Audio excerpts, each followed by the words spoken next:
Hey, just a quick thank you to everybody who subscribed to the channel. We just could not do an independent year-round college football show without you, so thank you. Welcome to the Solid Verbal. And now, Dan and Ty. Dan Rubenstein, welcome back, my great and good friend. I want you to join me in taking a very deep breath. In through the nose, out through the mouth. Circular breathing. Well, circular breathing, I think, is like what musicians do, right? When they are breathing as they play. I took the deep breath. You didn't take the deep breath. Take the deep breath. The previews are now in the past. Go back and listen to any of our last 14 or 15 episodes that we put out there, giving you the intro to the 2026 college football season, talking through the G6 conferences, and then a part 3 that we did for each of the ACC, the Big 12, the Big 10, and the SEC. In that order, we also had a little bit of a news briefing, News breathing, Ty. I mean, I got breathing on the brain right now. A deep breath. We are through the woods on the preview stuff. We've got one prediction show yet to come. But today's episode, Dan Rubenstein, will be our final, using the F word, the final Q&A episode before the 2026 season kicks off. It is our August Q&A. Can you believe it? We are here. I can believe it because it's been a long off season. Yes, very excited for this. I have fresh ginger tea. I sprinkled in some saffron. That's right. Premium spice, because it's supposedly a mood booster. I have no idea if that's true. So I always like being in a good mood. Ty, being on the show is already putting me in a good mood. So this is just going to put me over the top. We've got a ton of great questions. Love a Q&A episode. Love interacting. Love people prompting me to be specifically wrong. I guess a lot of these are pretty subjective, right? Like, which 4 teams do you think will be like most intriguing? I understand. I'm not giving away the game. Don't give away here. the game. You're ruining the hook. Okay. Ty has thoughts on which 4 SI swimsuit models were the most influential in 1996 for him personally. Thank you. You left off Kathy Ireland, and I'm furious. Continue. Let's just jump in. Yeah. Let's jump in. Rate, review, subscribe. You know the drill. You're not here for that. You want to hear the questions. We want to talk about the questions. Let's play the sound.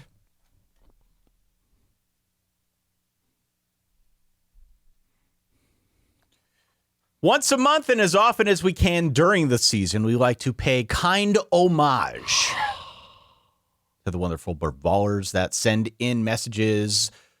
We solicited these out at Verballers.com. We were inundated with questions out at Verballers.com. Again, that is where you can go to sign up to support the show. I will talk about that in just a little bit, Dan. Let's start off with this question from our friend Bryant, who writes in.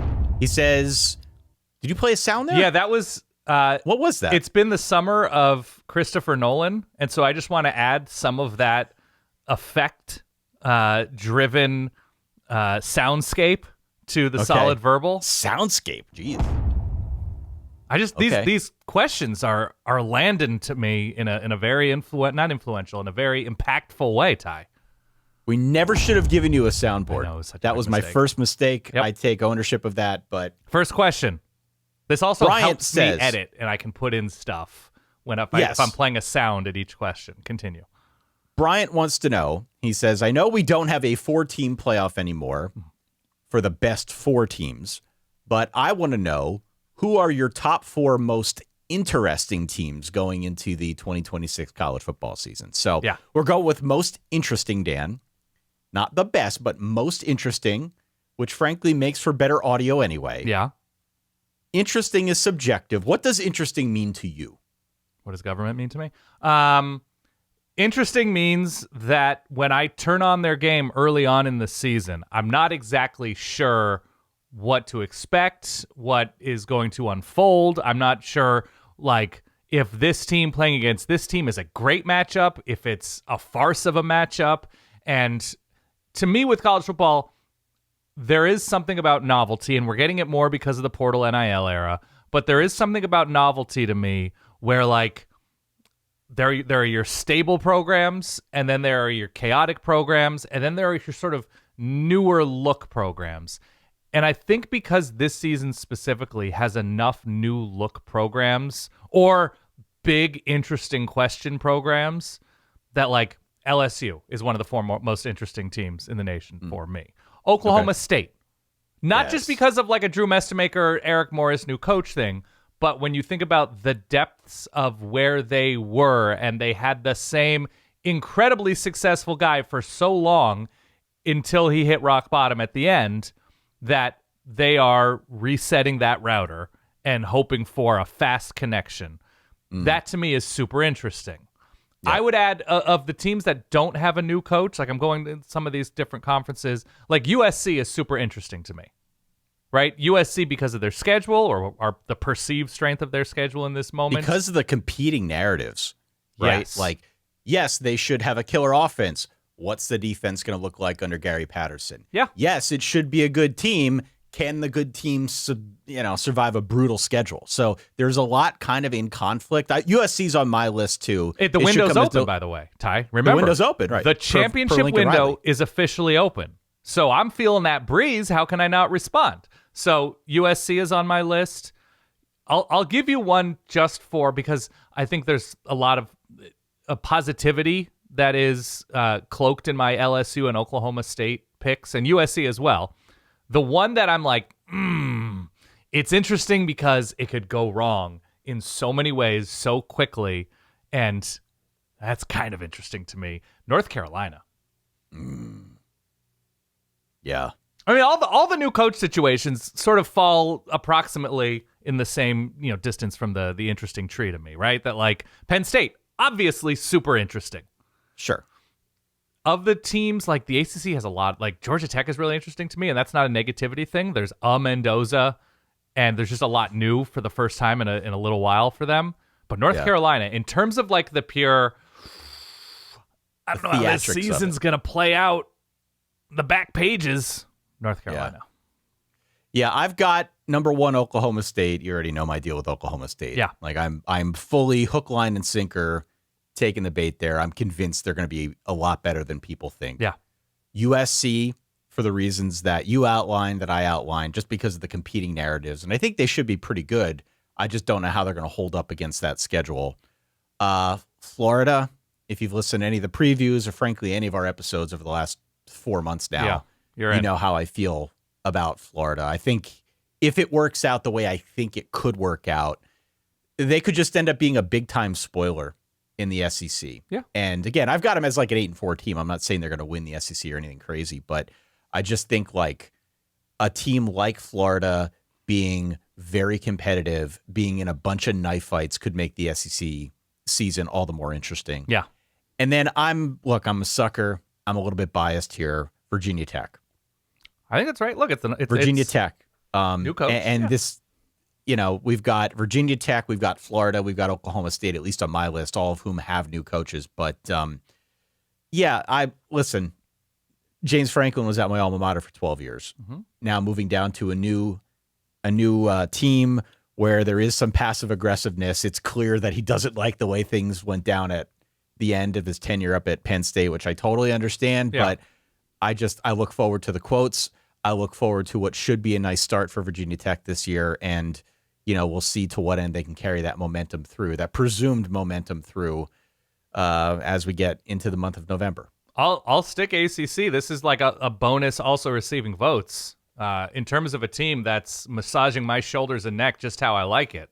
California Golden Bears, Ty. Oh, well, I mean, you were ready to rank Cal when we did our AP Top 25. You can roll back the tape in a few weeks, Ty. Roll it back in either a very positive, impressive way or disappointing, laughable way. Next question comes to us from Neve, who says, which team would you say is your biggest dark horse in any conference to make the playoff or make a run at the national championship? The dark horse conversation. Well, I just mentioned Cal. No, it's probably not a playoff team. The dark horse. So, look, Neve, I don't want to make this about the national championship. Right. Not yet. Because if you're picking a dark horse, especially for the title, it's got so much to do with the pathway in, injuries, momentum. It's mid-August. That stuff's impossible to project. But just in terms of conference dark horses, that we can do. That we can do. And I think you've got a ton of options in both the Big 12 and the ACC. I have the odds in front of me if you wanted to go in that direction. Oh, okay. So, well, I could tell you mine. Mine are very simple. Okay. Well, I mean, we can start at like plus 5,000-ish. Oh my gosh. I don't have odds in front of me. I just have teams. I know, but I'm just telling you, like at plus 5,000, you can get Tennessee and Florida. No. So do you want to go deeper? Dark horse? No. Like BYU at 10,000? Plus 10,000? I'm not doing national championship odds. So what do you want to do? Which odds? I am doing conferences. Okay. I'm doing conference champions. I'm not even going to go to the next layer and talk through national championship. Okay, so which of the I'll tell you some odds. Give me which teams you're thinking. I've got a dark horse tier in both the Big 12 and the ACC because I think those are the most obvious. Give me the Big 12. My proposed champion, I believe, was Houston at plus 1,600. I've got Houston, Arizona, TCU, Kansas State, and Oklahoma State in the Big 12. So TCU, Houston, Oklahoma State, and who? Houston, Arizona, TCU, Kansas State, and Oklahoma State. Okay. So Oklahoma State is your longest distance dark horse at plus 2,700. Yeah. That's some value if you're a big believer.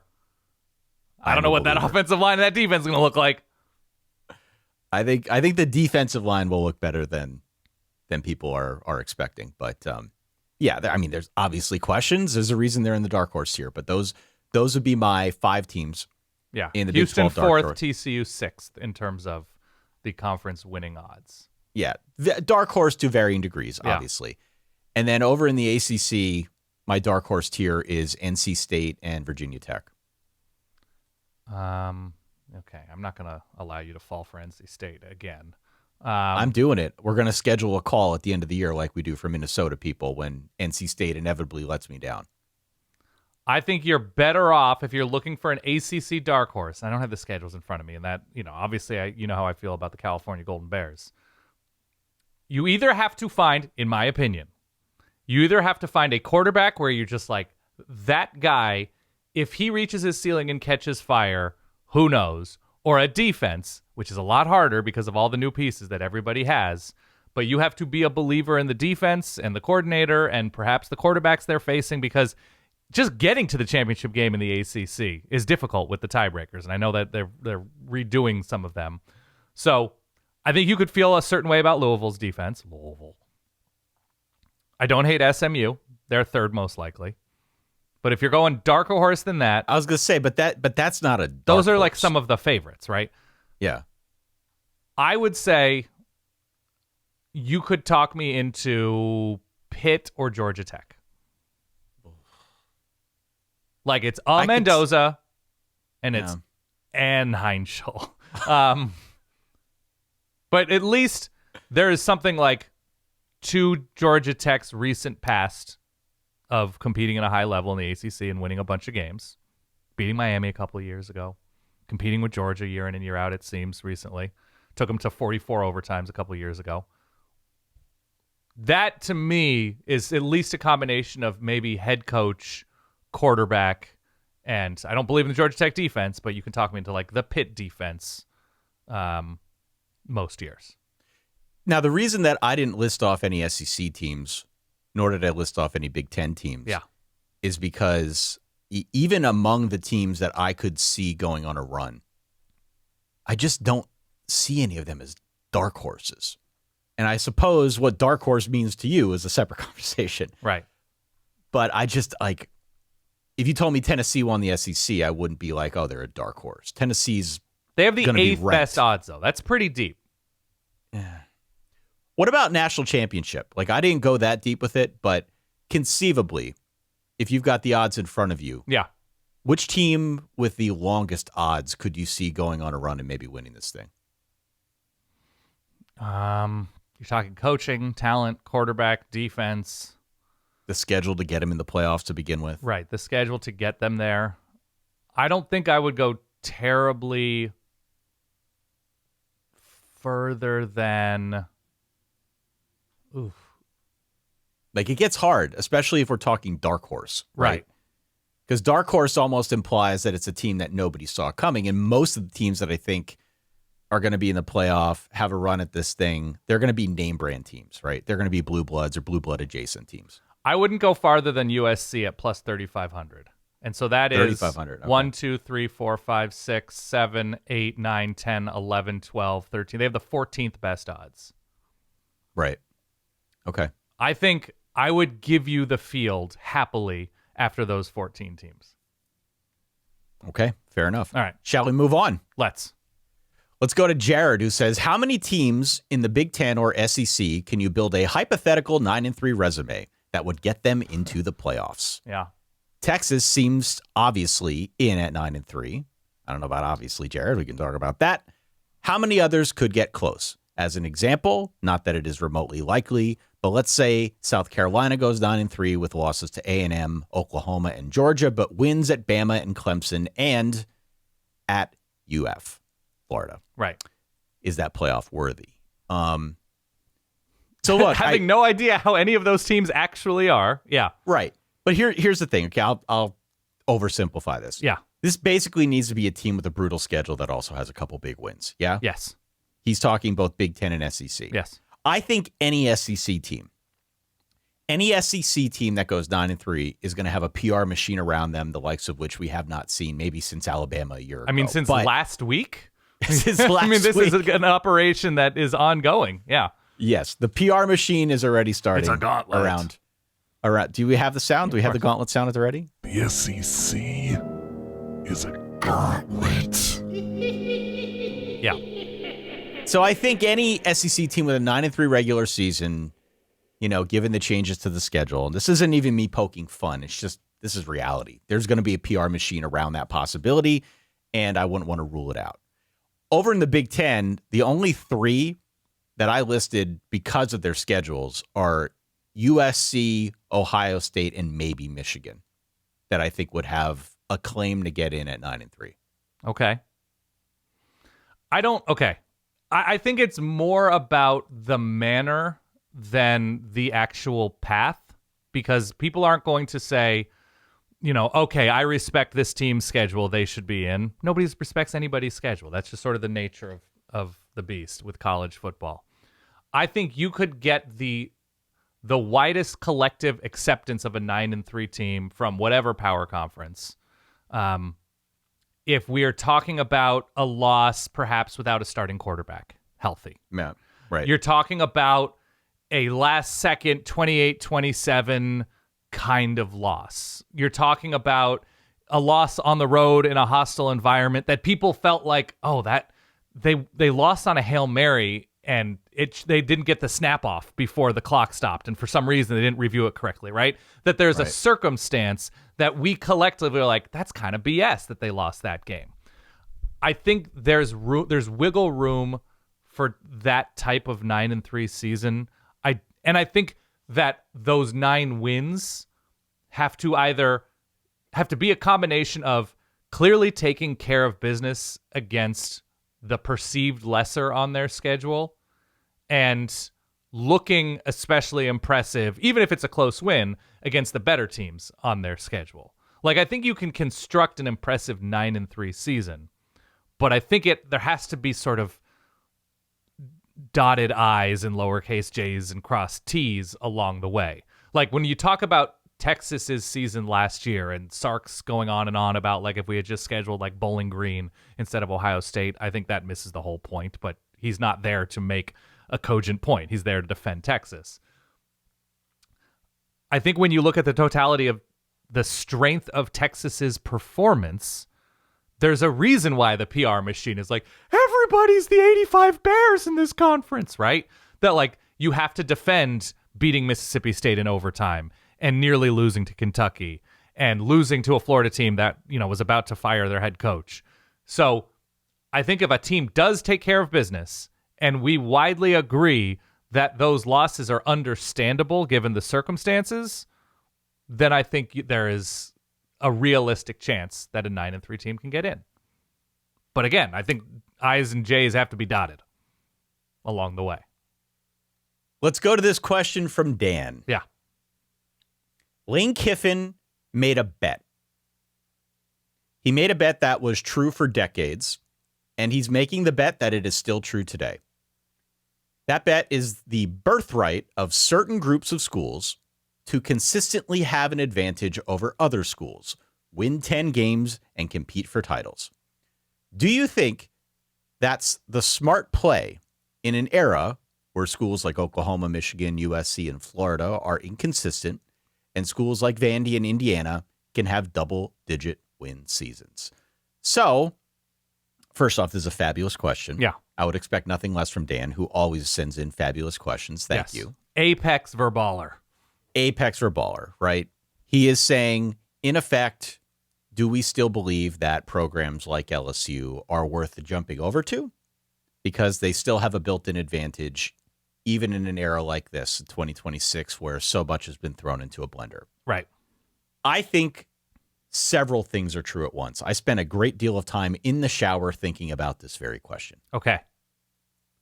First off, would we agree that the gap between the haves and the have-nots has been dramatically altered, given the current state of college football?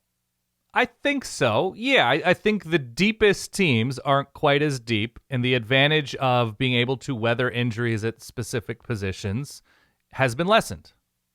I think the portal, the money, the roster movement, all of that stuff has made it considerably easier for programs. Well, also outside the nationalization of the sport. the nationalization of the sport. If you're growing up a huge prospect in Texas, it's not just assumed you're going to a school in Texas, because you can watch everything. You can get a sense for everything. Everybody can find you. There was a lot of talk about that when Saban was at Alabama, how he was going to like South Florida and recruiting guys, and that was upsetting the balance of what had previously, worked for Miami. Like, we've seen that happen. Yes. In a bunch of different places. So that's also, I think, a fair point to make. I think that combination of factors has made it easier for programs outside of the traditional power structure, if you will, to build a good team pretty quickly, or quicker than you would have in the past. Okay. So that definitely has altered things. But I still think there is a difference between having a great season or being capable of putting together a good team for a season and building a program that can repeatedly do it. Yes. And that is what we are testing now at places like Indiana. I think they've been pretty successful, but it's only been 2 years. They're testing it at Texas Tech. Hold on. It hasn't been pretty successful.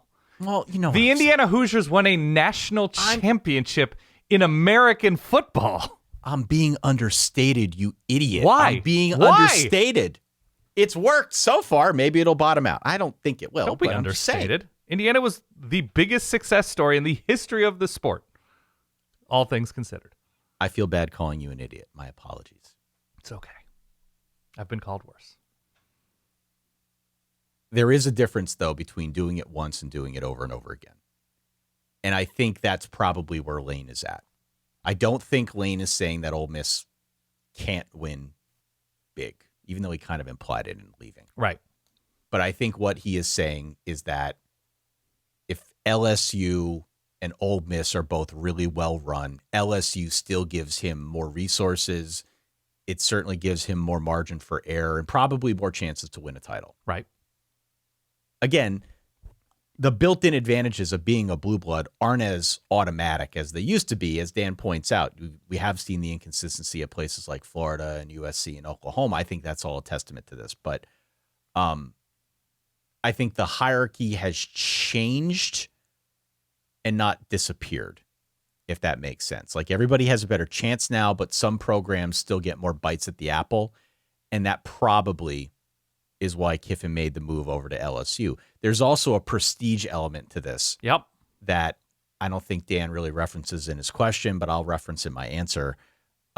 Look, Ole Miss could be very much on the rise. Pete Golding could very much take the baton and run with it. LSU is still a more prestigious job.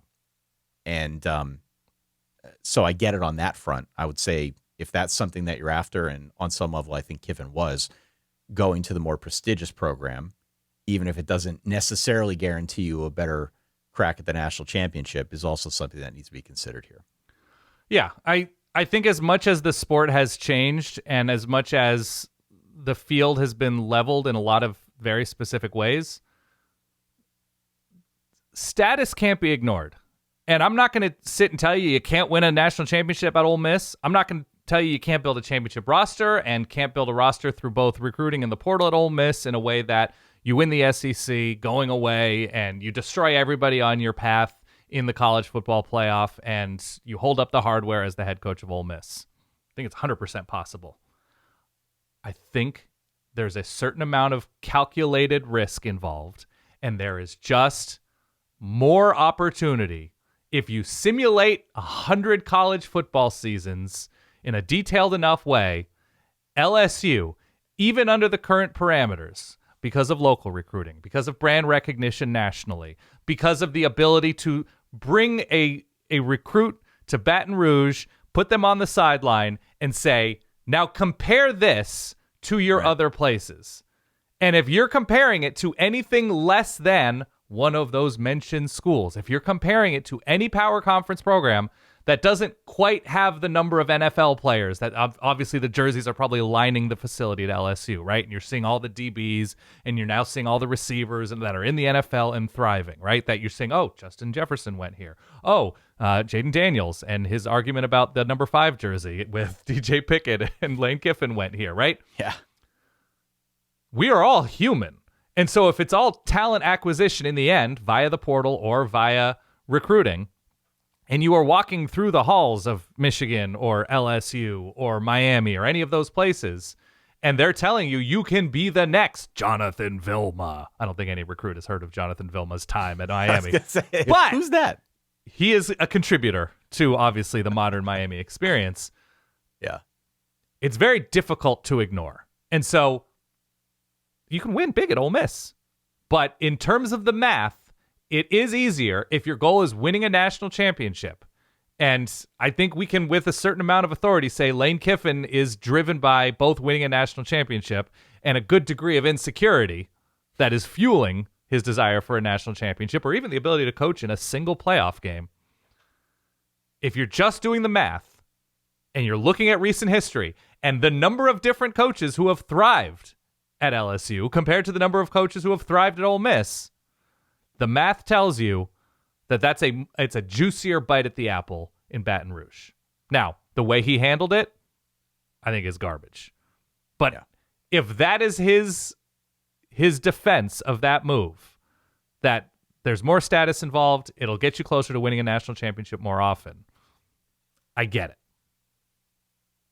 So, yes, I think it's true still to this day. I think what Vanderbilt has done, I think we can say like crazy impressive. What Indiana has done, otherworldly impressive.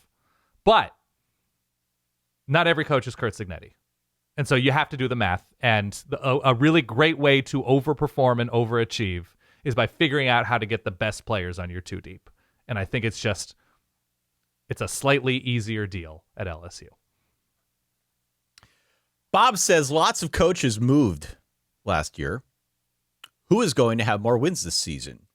In the group of coaches moving up versus the coaches who have moved on / got promoted. Okay, So here is what he is doing. He lists some programs in 2 teams. Team 1 is tiers. UCLA, Penn State, and LSU. Yep. Team 2 is James Madison, Virginia Tech, and Ole Miss. Between Team 1 and Team 2, which will have the most combined wins? Yeah, I think it's He team says 1. he didn't want to include Florida. He knows I have a man crush on Florida. Thank you, Bob. I appreciate that. So again, UCLA plus Penn State plus LSU versus James Madison, Virginia Tech, and Ole Miss. It's team 1. I think it's team 1. I think if you're just looking at the upside, I think Virginia Tech is somewhat limited in my view. I know you're higher on the Hokies year 1. JMU is a favorite in the Sun Belt for good reason, but there's a lot new there, including head coach, obviously, with all these teams. Ole Miss, I think, has a really strong level of upside, but I'm not confident that they can replicate where they were last year with so much new.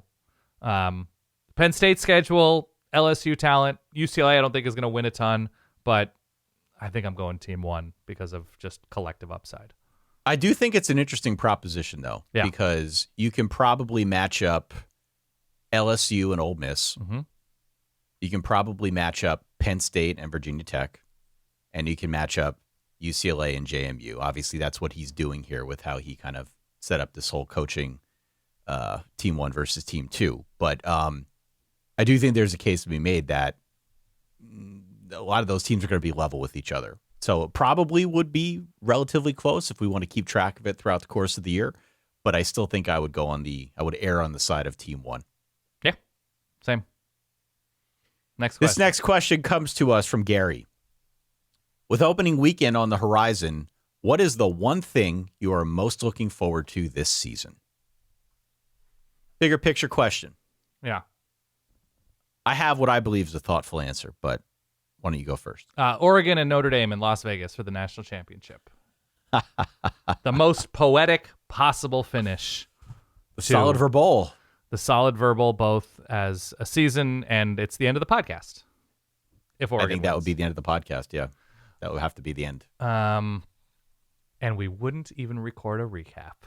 We would just go out on a high note. We would We'll record post a it. picture on Instagram. Thanks for 19 years. Here's what we do. Whoever wins the national championship, that's the end of the show. We record a 2-hour recap together, in person, in Sin City, in the afterglow of the game. And we only release it on vinyl.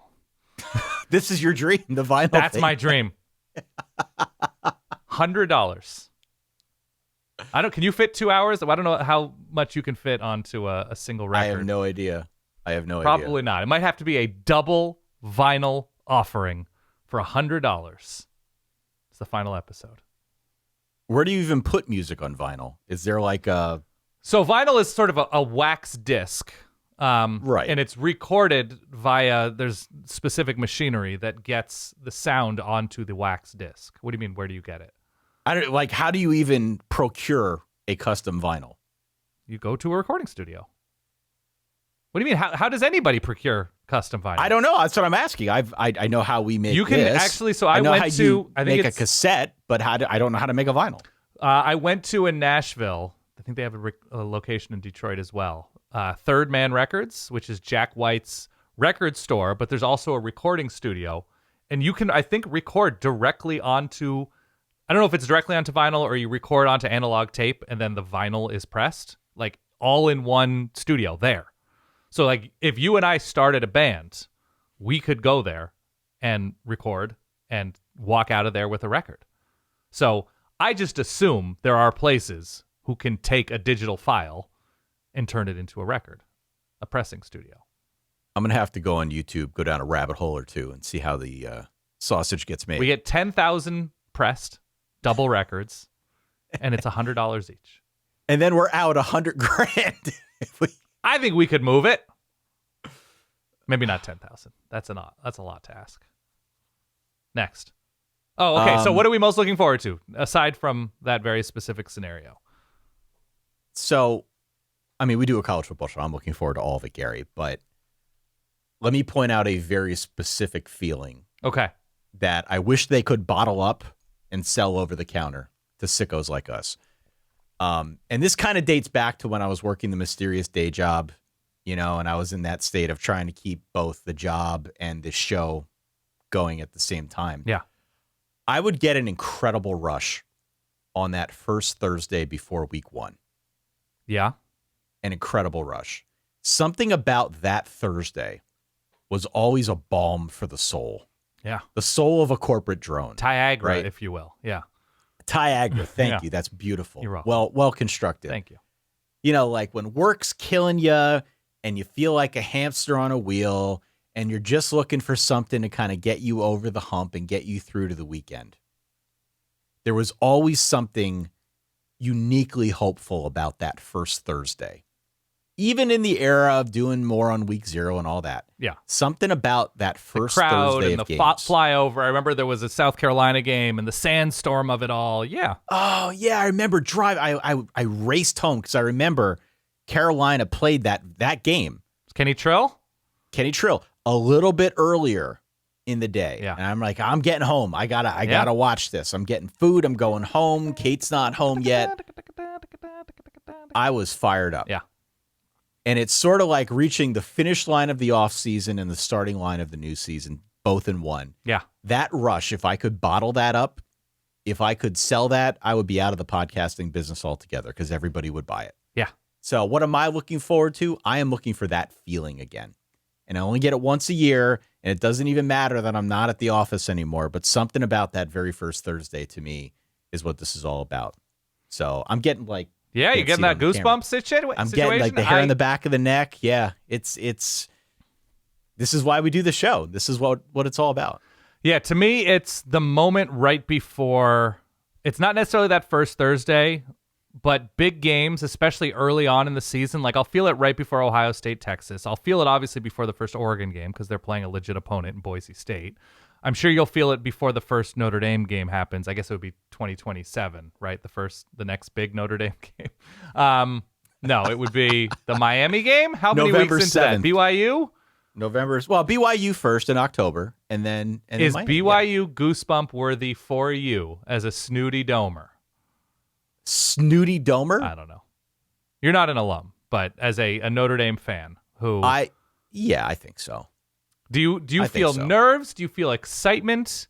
Butterflies? What do you feel before a big Notre Dame game? Me? Yeah. Always impending doom. Okay. Always. 100% of the time. You're Even thinking- if I think they're going to win. You're thinking they're going to fumble this opening kickoff and it's going to go downhill from there. 1,000%, yes. Okay. Always impending doom. Yeah, I don't feel it like that. I feel nerves. I feel excitement for big Oregon games and big games in general. Obviously, I only have the emotional tie-in with Oregon and Lafayette here, but yeah, I think so. I think it's not as much the like, oh, I'm excited for this Texas game or I'm excited for this Michigan game or something. I'm excited for all of it, but yeah, there is something specific early on, especially because the world, the universe, at least for now, tells you that, oh, it's a crisp fall morning, right? Mm-hmm. That like perhaps you're going out for a walk with your dogs on whatever, October 11th or something. And you're like, oh, okay, there's a crisp autumnness to this day. And there is something that you can't replicate when there is that feeling in the air before the games start. For me, like I go to kids' soccer games, or maybe I go for a run, or I'm playing tennis or something. Where you're like, okay, this has a general feeling of a big Saturday.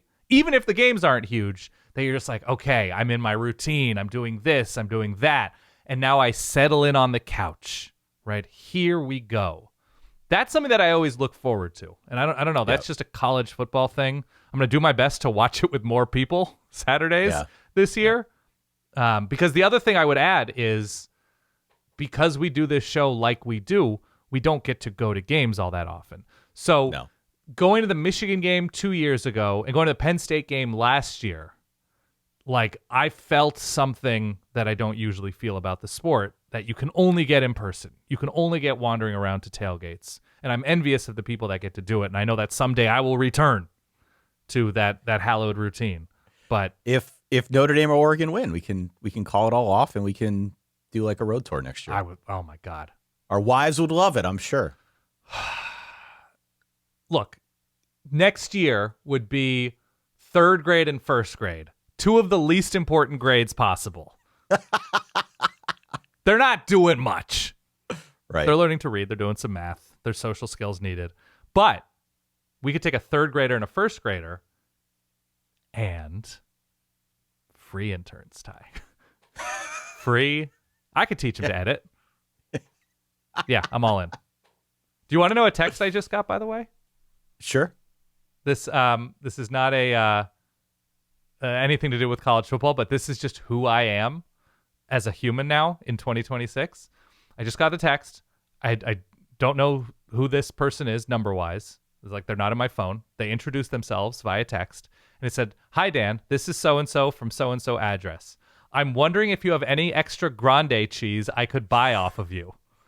If so, I'm around all day today and tomorrow and can swing by whenever." I have a reputation as a cheese dealer, Ty.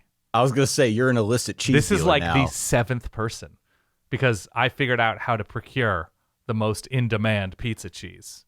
And Do you worry that too much word is getting out and suddenly you're going to be on the wrong side of the tracks with more illicit cheese dealers? Oh, you mean like that I'm encroaching on turf? Yeah. No, I don't think so. I think this is my corner, Ty. I think this is... I think I am the one who knocks. I think if I were to find out about cheese dealers, I'd be like, hey, take your business elsewhere, ma'am. Right. Dan Heisenberg going to go Yeah. bust some heads. This is true. Just letting you know. Okay, next question. Before we get to the next question, Okay. this is going to be our 19th season of doing this show. That's many seasons. It's insane to me. For anyone new here, we have been doing this independently the entire time. We wouldn't still be doing the show if we didn't have a good audience and a great community, and furthermore, for it to continue to grow as it has. But the big reason we're always calling out for Ballers.com is we don't have the backing of any like major sports media company or anything like that. We do have this community, This is true. which to us is worth more. But if you're tired of hearing me talk about supporting us at Verballerhood.com or jumping in to, tell your friends about the show or even rate, review, or subscribe, Yeah. it's because of this. It's because we need your help. The fight is a little bit harder for, a lean operation like this. And I just want to remind people that your support goes much, much, much further than you could possibly imagine. So if you're interested in helping us out, Verballerhood.com is where you can go. The Verballer portal is open. You can vote in the polls. You can also get ad-free episodes. You can also get things a little bit early, join up on our Discord, things of that nature. But just a not so subtle reminder that your support really does go a long way. And we're very appreciative having you here with us throughout the course of this season, or what will be this season, I guess, in a few short weeks. Agree. And we thought we were going to be in a great place. We put all of our money in Matt Ishbia's company. Woof, man. So we're really out there. No, we obviously appreciate all the support. It's incredibly useful. Dan, Aaron wants to know, if you were a punter, would you rather play for a school like Iowa or a school like Ohio State? Oh, Iowa. No brain. What are you talking about? I think it's got to be Iowa, right? More bites at the apple. You want to do what you do. Yeah. Nobody's going to give you credit. Nobody's going to spotlight you.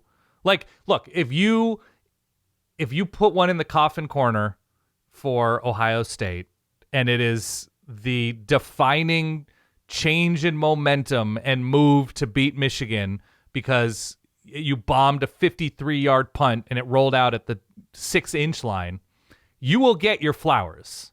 Yes. But that's fleeting, Ty. You want to get those reps in. You're not doing this to win a national championship. You're doing this to boot the hell out of a ball. That's right. I want that Ray guy. Yeah. Raul says, are there any sports conspiracies, college football or otherwise, i.e. the frozen envelope, a juiced baseball during Sosa versus McGuire, et cetera, Yeah. that you actually think may be true?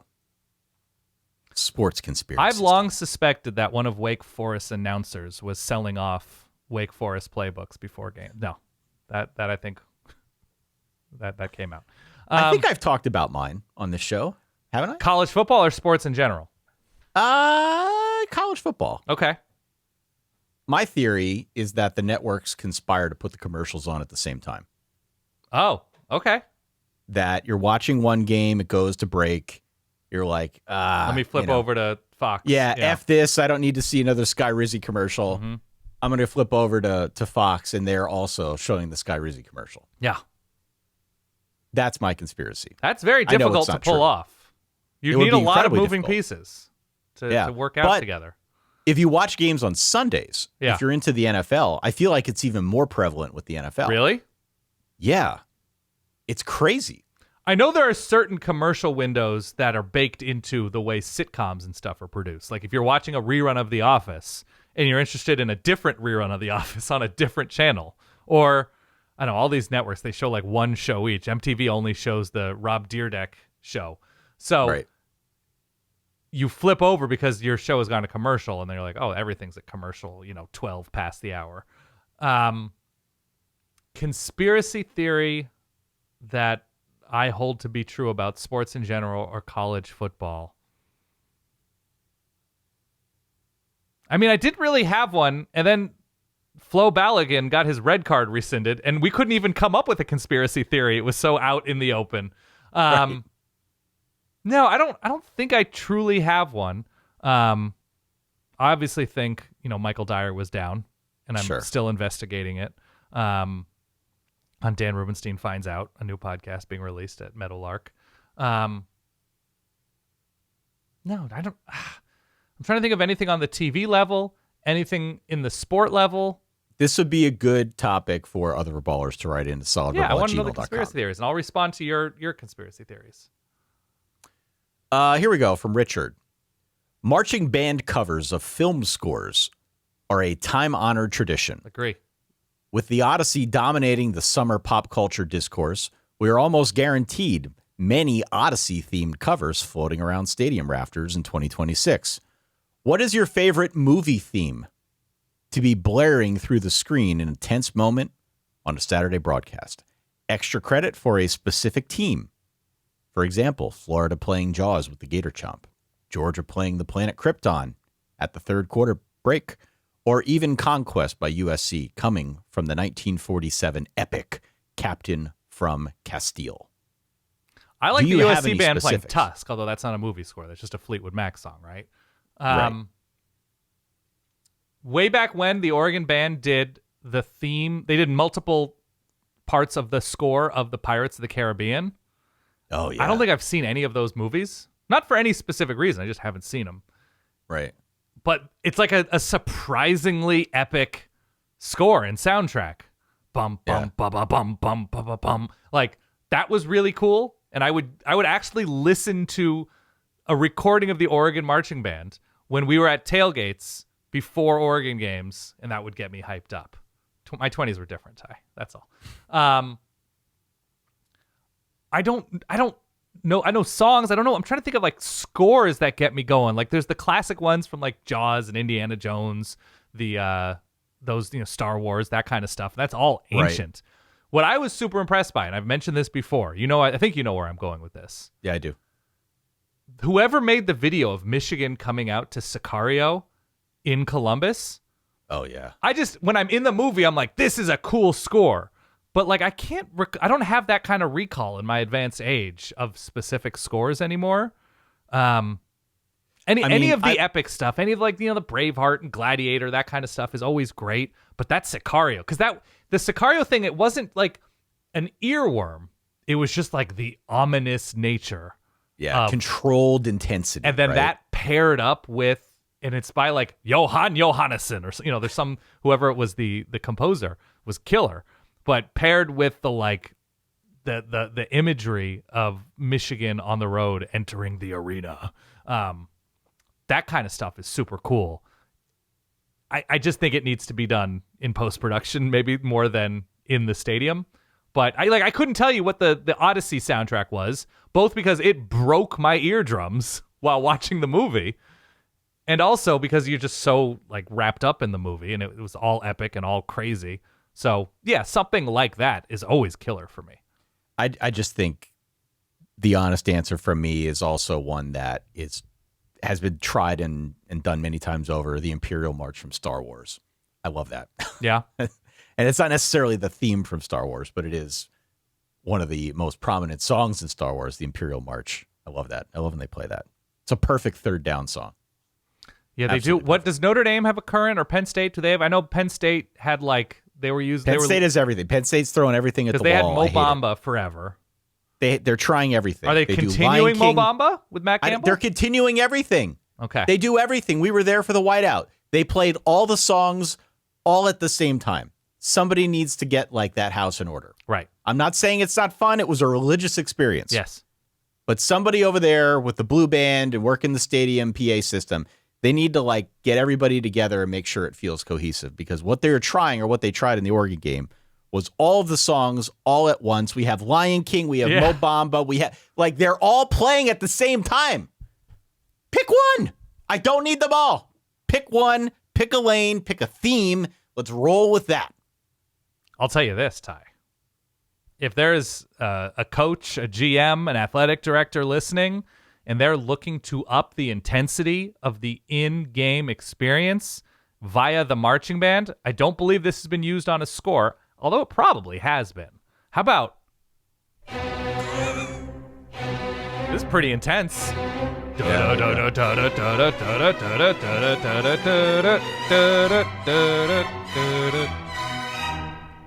Third and 7. A little Dvorak never hurting anybody. Little Dvorak might hurt somebody. Good, it should.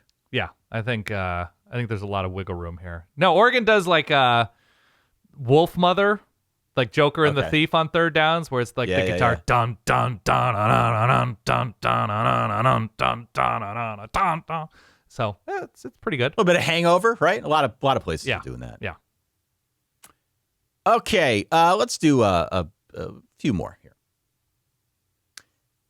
Derek says, after, and I'm just going to paraphrase this a little bit, but he's saying after everything in Congress settles down, okay, with ongoing legislation, obviously we're kind of in the aftermath of the House settlement. There's a lot going on there on the legislative front that right. we don't need to get into on this episode. After all that settles down, and we decide to stick with a 12-team playoff, he has fingers crossed here, what will be the next big issue for college football, and why will it be / should it be full-time referees? I think it's going to be the employment thing. I think so. Although if they pass this legislation, right, the legislation, per my rudimentary understanding of it, is that well, now there's more opposition to it. There's mounting opposition. There's a whole thing. The longer it goes, I think the less likelihood of it actually getting passed. Right. Because there's a whole political agenda and that side of things that we don't cover, thankfully, on this here podcast. But yes, there is legislation currently worming its way through Congress. It looked about a week ago as if it had a pathway to be law. I don't know if that is still a thing at this point. It seems like each news story I read makes that increasingly less likely. I happen to be with you, though. Legislation, the congressional climate, these things change every 2 to 4 years. And I don't think it'll be long before there is again a push to try and get players recognized as employees of the colleges that they play for. Yeah. And obviously that would be sort of like a gigantic bomb dropped on the NCAA and really the structure of the sport. Yeah. Even if they pass something in the interim that sort of makes that not a possibility, my hunch is that there will be continuing pushes to try and make it so. Yeah, I agree. The other thing that I would add, Derek, and I know, again, this is probably contingent on this new bill becoming a law, but there are some provisions in there that seemingly guard against super conferences or guard against breakaway scenarios or things of that nature. What hasn't been too widely reported is that some of the most recent amendments that were offered up also make it so that if you are in a conference right now, the time to get out is before it becomes a law, right? Or before we get too deep into this thing, right? Which could trigger a whole new wave of conference realignment. I'm hoping that is not the case, but I already saw some speculation from people who cover Florida State and cover some teams in the ACC, like, oh, the ears are perking up. What could this mean if, in fact, there is an out and if, in fact, it makes logistical sense to do it now as opposed to later? Right. Don't know.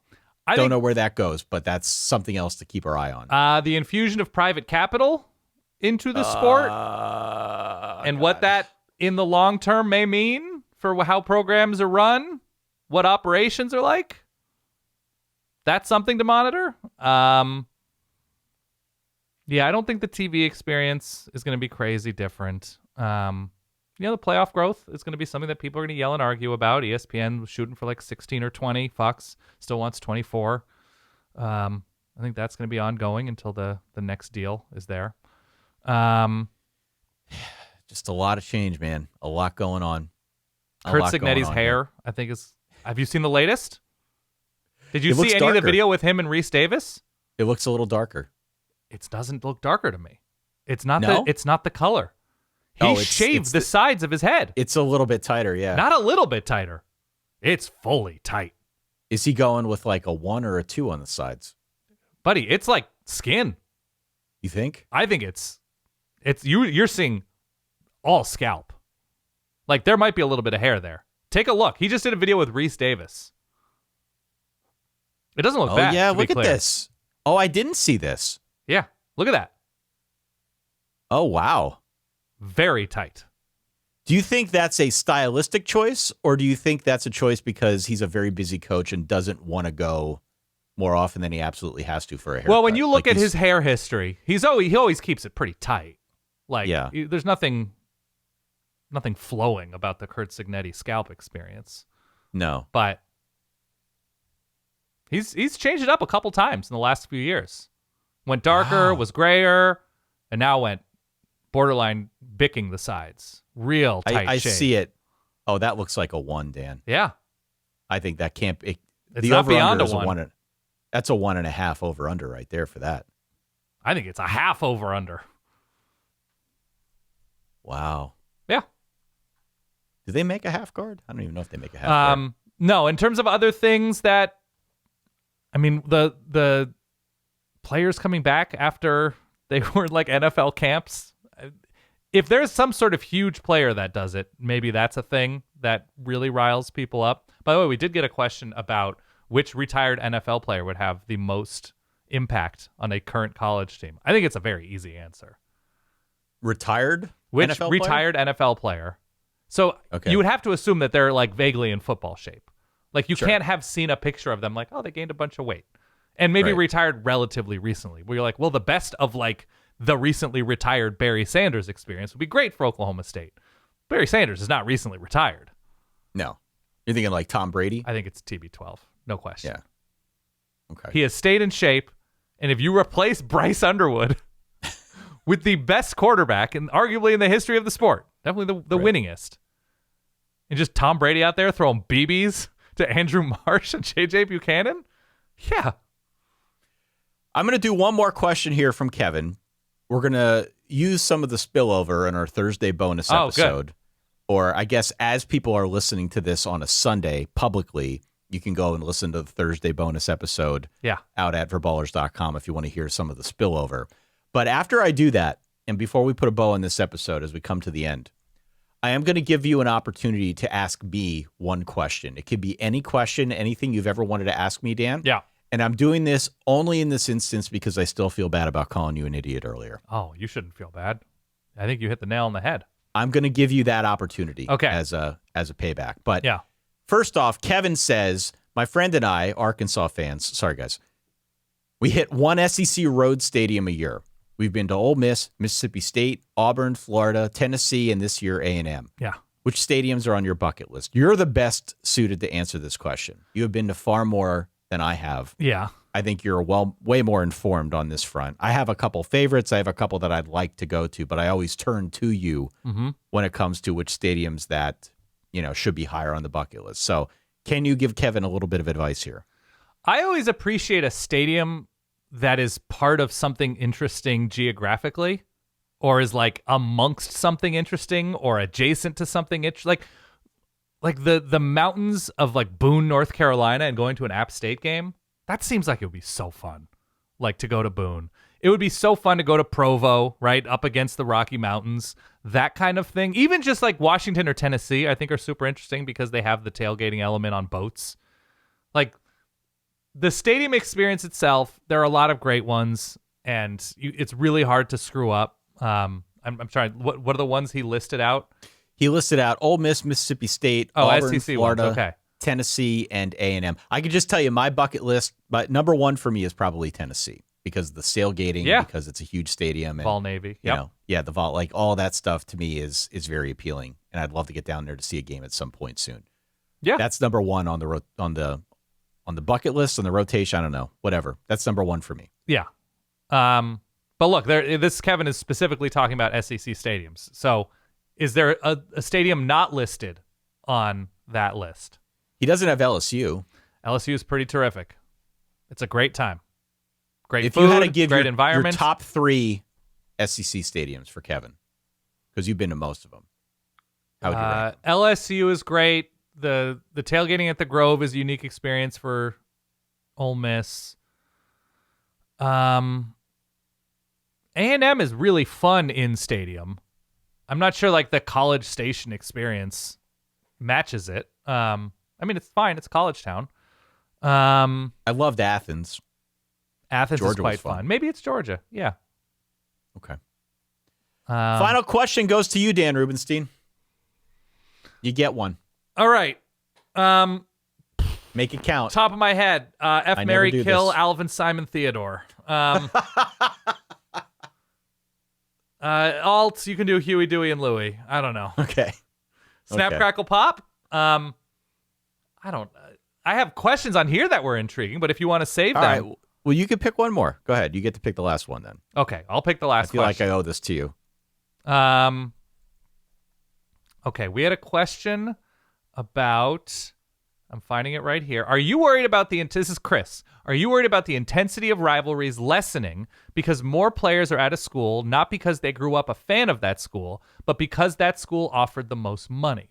Feels like less loyalty to a school could equal less hatred of a rival. And this comes in the shadow of like Bryce Underwood saying Ohio State is just another game, Julian saying he hates Michigan, Kyle Whittingham saying like, you know, I hope we win that game, but like, is it going to help if I hate them? If it is, I guess I'll hate that. Like he wasn't pretending to be a child of that rivalry in a way that I think some of the more intense fans would have liked him to be, if I'm getting that right.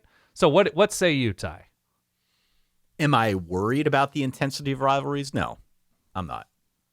I'm not worried about it. I think there's something especially charming and cool about if Ty Hildenbrandt, superstar from Northampton High School in Northampton, Pennsylvania, is heavily recruited by Florida State to be their next, star edge rusher.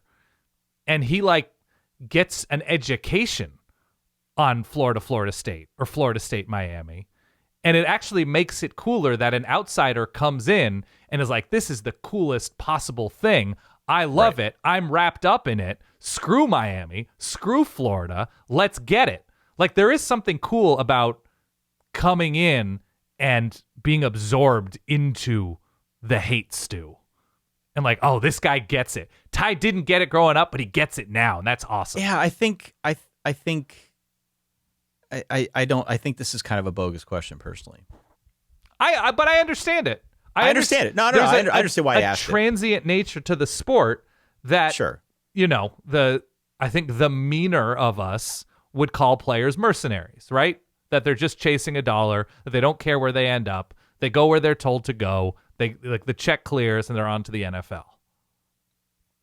I don't think that's the case. I'm not worried about this at all. I mean, case in point, you've got like bitter rivalries in, say, the NFL or across all professional sports that have had free agency for years. And in many cases, these are guys who have played on the same team, but now they're opposite each other. And it's still an intense rivalry. Yeah. I still think there's a respect among the players that are out there on the field, even if they don't say it publicly. And I don't think it makes the rivalry any less intense. If anything, in this day and age where there's so much money on the line and so much, so the stakes are arguably higher than they've ever been before. I think that just adds to the intensity of many of these rivalries, regardless of who's playing on which team. So Agree.